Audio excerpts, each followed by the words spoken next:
Charles डार्विनचा उत्क्रांतीचा सिद्धांत हा survival of the strongest नसून सर्वायवल ऑफ द फिटेस्ट आहे. याची प्रचिती इथे महाबळेश्वरला आल्यानंतर मिळते.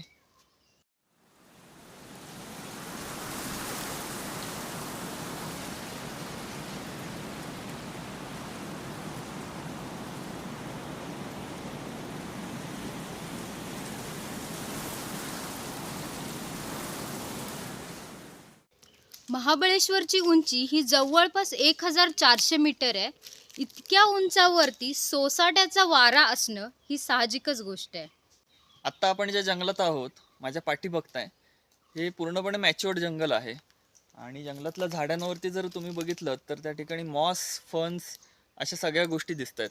मॅच्युअर्ड फॉरेस्ट जरी असलं तरी सुद्धा उंच आणि मोठी झालेली झाडं नाही आहेत, तर स्टंटेड ट्रीज आहेत, बुटकी झाडं आहेत. तर हे कशामुळे झालं असेल तर इथे कारण का सोसाट्याचा खूप मोठा वारा असणार पूर्ण महाबळेश्वरलाच, आणि त्यामुळे मोठी झाडं कोलमडून पडतात. पण हा जो फरक आहे हा एका जनरेशनमध्ये काही येत नाही, ह्याच्यामध्ये हजारो जनरेशन्स इन्व्हॉल्व असतात. आणि हजारो वर्षांमध्ये असंही झालं असेल की अनेक जी झाडं आहेत त्यांनी उंच जाण्याचा प्रयत्न केला असेल, पण वाऱ्यामुळे ही कोलमडून पडलेली असतील आणि त्यांच्यामुळे त्यांची जनरेशन ही पुढे गेली नाही. आणि जी झाडं फक्त बुटकी राहिली, फक्त तीच झाडं पुढे त्यांची जनरेशन जाऊ शकली. आणि त्याच्यामुळे पुढची जी जनरेशन आहे त्याच्यामध्ये आधीचे कॅरेक्टरिस्टिक्स, आधीच्या झाडांचे कॅरेक्टरिस्टिक्स हे पुढे आले. आधीच्या झाडांची मेमरी DNA च्या माध्यमातून पुढे गेली.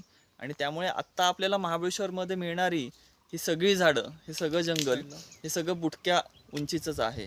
त्यामुळे इथे जो नियम लागू होतोय तो सर्वायवल ऑफ द फिटेस्ट आहे, जो चार्ल्स डार्विनचा नियम आहे. ही झाडं स्ट्रॉंग आणि खूप उंच नाही झालेली, तर ते हे ह्या जॉग्रफीसाठी, ह्या एलिव्हेशनसाठी, या लोकेशनसाठी काय फिट असेल त्यानुसार ही झाडं इव्हॉल्व झालेत. आणि त्यामुळे ती मोठी उंच नाही आहेत, बुटकी राहिलेत. ह्याचबरोबर अजून एका गोष्टीला छेद बसतो, ते म्हणजे देशी आणि परदेशी झाडं. सह्याद्रीची उंची ही 1400 मीटरपर्यंत आहे. आणि त्याबरोबर कोकणाच्या समुद्र किनाऱ्याची उंची ही 0 मीटर. ह्या सगळ्या एलिव्हेशनमध्ये एकाच प्रकारची झाडं मिळतील असा विचार करणं हा भ्रामक आहे. देशी आणि परदेशी या संकल्पना या पॉलिटिकल आहेत, राजकीय आहेत. आणि त्याचा जॉग्रफीची, त्याचा भूगोलाशी काहीही संबंध नाही. एकाच देशामध्ये, एकाच राज्यामध्ये, एकाच प्रांतामध्ये हा जर इतका मोठा फरक असेल 1400 मीटर ते 0 मीटरपर्यंत, तर आपण देशी आणि परदेशी ही संकल्पना झाडांमध्ये कशी मानू शकतो? आणि ह्याचमुळे स्थानिक हाच शब्द जास्त शाश्वत आहे.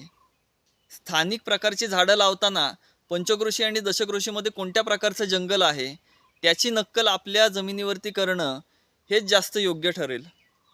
कोकणातल्या एकाच गावात सह्याद्रीचा माथाही आहे, खोल दऱ्याही आहेत, कातळसडेही आहेत आणि समुद्र किनारा आणि आगारही आहे, खाडीही आहे.